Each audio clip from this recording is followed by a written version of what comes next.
우리가 보통 동화나 이런 이야기에 보면은 주로 나쁜 사람 역은 부자나 권력이 있는 사람들, 이런 사람들이 다 나쁜 사람의 그 역을 담당합니다.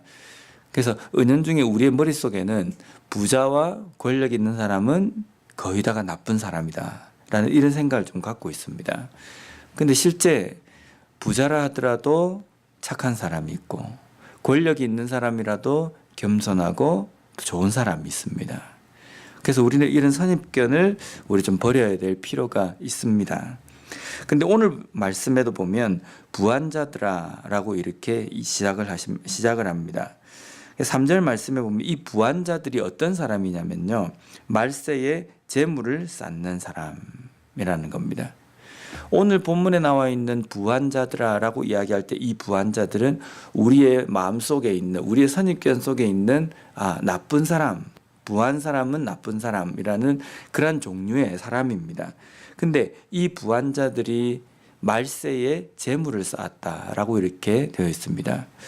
우리가 재물을 쌓는 건 나쁜 게 아닙니다. 그렇죠? 우리가 이 땅에서 열심히 일해서 이익을 남겨서 우리가 그 이익을 가지고 생활도 하기도 하고 저축도 하고 노후를 대비하기도 합니다. 근데 그게 결코 나쁜 건 아닙니다. 그런데 여기 본문에 보면 말세에 재물을 쌓았도다라는 표현이 나옵니다. 말세가 어떤 게 말세입니까? 우리가 보통 말세 이러면 이 지구상의 마지막 날, 그리고 이런 거에 종말, 이렇게 우리가 이야기를 합니다. 근데 말세 종말이 이 지구상의 끝날이라고 우리가 만약에 생각한다고 한다면 우리 개인의 삶에서 말세는 어떻습니까? 우리의 개인의 마지막 날이라고 이야기한다고 한다면 우리에게 우리 개인의 삶의 말세라는 것은 매일매일이 말세가 되는 겁니다. 왜냐하면 오늘 갈지 내일 부름을 받을지 아무도 모르거든요. 그러니까 오늘 가게 되면 오늘이 말세가 되는 것이고 내일 가게 되더라도 오늘 이 시간이 어쩌면 마지막 시간이 되는 겁니다. 결국은 우리 그리스도인들에게 말세라는 생각은 매일매일이 말세가 되어야 된다라는 겁니다. 근데 이 부자는 말세에 재물을 쌓았다라는 겁니다. 마지막 날인데 그 마지막 날에 무엇을 했냐면 재물을 쌓아서 먹고 마시고 취하고 내가 어떻게 이 세상에서 오래 살 것인가, 여기에만 집중이 되어 있고 거기에만 온전히 모든 관심이 집중되어 있다는 겁니다. 그래서 우리가 천국을 매일매일 우리가 준비하는 삶이다라고 이야기한다면 매일매일의 삶이 내 삶 속에 말세다라고 생각하고 살아가는 삶이거든요. 근데 이 부자는 매일매일의 천국을 생각하고 그 본향을 그리워하며 사는 삶이 아니라 이 땅에서 내가 어떻게 오래오래 살 것인가. 그래서 하나님의 나라를 준비하는 것이 아니라 개인의 배를 채우는, 개인의 욕심을 채우는 그런 삶을 살아가는 사람이라는 겁니다. 오늘 4절 말씀 보면 그 부유한 자들이, 그리고 말세에 재물을 쌓는 그 사람들이 어떠한 악한 행동을 했냐면요, 4절 말씀에 보면 보라, 너희 밭에 추수한 품꾼에게 주지 아니한 싹시 소리를 지르며 그 추수한 자의 우는 소리가 만군의 주의 귀에 들렸느니라. 하나님께서 이스라엘 백성들이 출애굽을 해서 가나안 땅에 들어갈 때 그 시내 광야에서 하나님께서 주신 그 계명 중에 보면 이 일을 하나님께서는 금하셨습니다. 품꾼에게 또 가난한 자들의 노동자들에게 줘야 될 그 싹은 그날 반드시 주라고 명령하셨습니다. 왜냐하면 이 가난한 품꾼들에게는 그 하루의 일당이 그 가족 전체의 생계가 달려있는 문제거든요. 그래서 그날 줘야 될 그것을 그날 반드시 줘야 한다. 이것을 미루거나 해서 이걸 통해서 갑질을 해서는 안 된다라고 명령하셨습니다. 근데 이 부한자들은 그 품꾼에게 줘야 될 그 싹을 그날 주지 않고 그것을 착취하고 또 그것을 가지고 그 가난한 사람들을 괴롭혔다는 겁니다. 또 부한자들은 5절 말씀에 보면 너희가 땅에서 사치하고 방종하여 살육의 날에 너희 마음을 살찌게 하였도다. 사치하고 방종을 합니다. 사치가 어떤 겁니까? 자기가 누릴 수 있는, 어떻게 보면은 일용할 것들 외의 것들을 내가 과시하고 또 욕심을 부릴 때에 그 사치가 나오는 겁니다. 방종은 자기 마음대로 행동하는 겁니다. 근데 사치하고 방종하는 이 모습을 오늘 어떻게 표현했냐면요, 살육의 날에 너희 마음을 살찌게 하였다 라고 이렇게 되어 있습니다. 이게 개역 한글판에는요, 살육의 날이라는 이 표현을 도살의 날이라고 이렇게 되어 있습니다.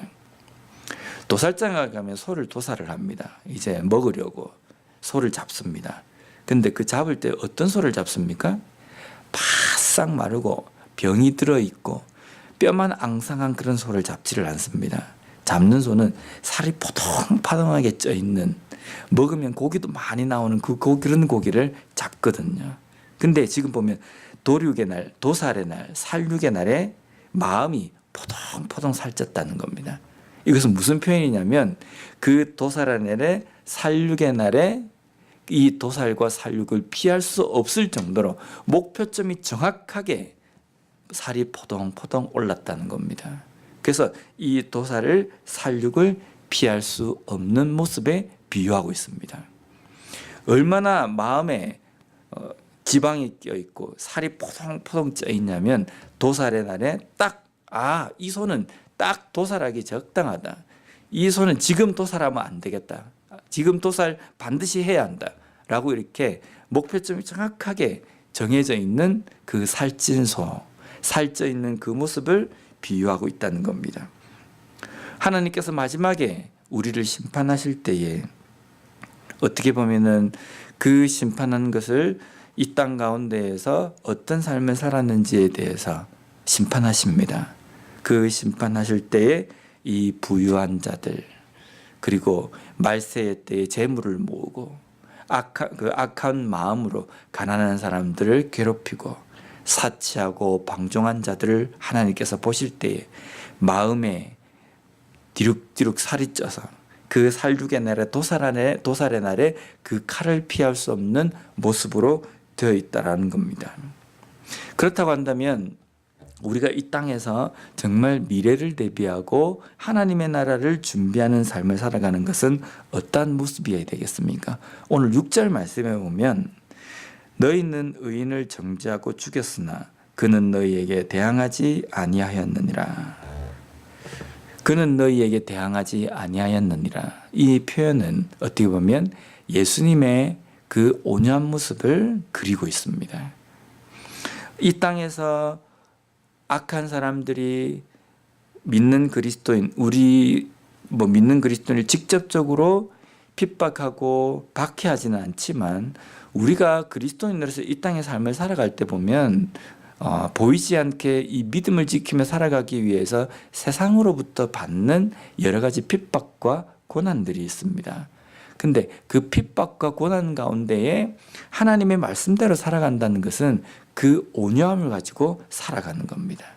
그들이 정죄하고 죽이고 핍박한다 할지라도 대항하지 않았던 예수 그리스도의 모습처럼 우리도 이 땅의 삶을 살아가면서 내가 비록 손해가 된다 할지라도, 비록 내가 피해를 입는다 할지라도, 비록 이유도 없이 핍박을 받고 고난을 받는다 할지라도 그 가운데에서 대항하지 않고 그 길을 온전히 십자가의 길을 걸어가신 그 예수님의 그 온유하심, 그 온유하심을 온전히 본받아서 살아가는 삶이 이 땅의 그리스도인의 온전한 삶이라는 겁니다.